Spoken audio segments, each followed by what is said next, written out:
Kanye West says he hasn't been cancelled yet for a couple of different reasons, and he also explains why he's not backing down from some of his anti-Semitic statements. Ye on Monday at LA Galaxy, after he'd returned from Super Bowl festivities in Vegas, responded to TMZ questions. As his finally released new album, Vultures, hit #1 on iTunes, he marked that success by digging into why he survived his cancellation. That's debatable, of course, because he lost out on a lot of business deals, not to mention hundreds of millions of dollars. And yet, Kanye thinks he's landed on his feet pretty well, and he explains why.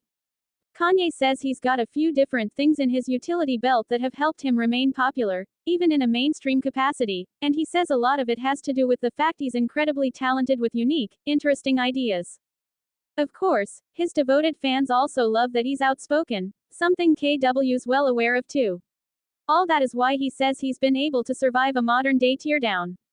He cites his feud with Adidas in making this point and also lays out why he was in Europe for so long last year.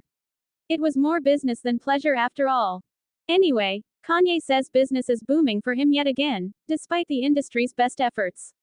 That's how he sees it anyway. You can tell from this interview that he's in fullest versus the mode right now.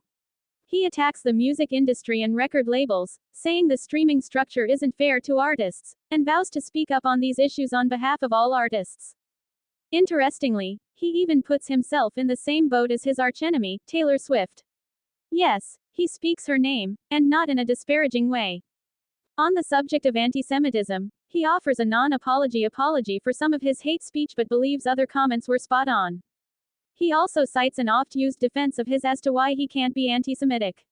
Watch it for yourself, but the only apology he offers is to the Jewish kids who had to hear a grown-up conversation. One last thing. Ye dodges any real position on the Israel-Gaza conflict, surprising, perhaps, considering all his attacks on Jewish people, but says there are more pressing issues in his hometown. Please subscribe to our channel for more.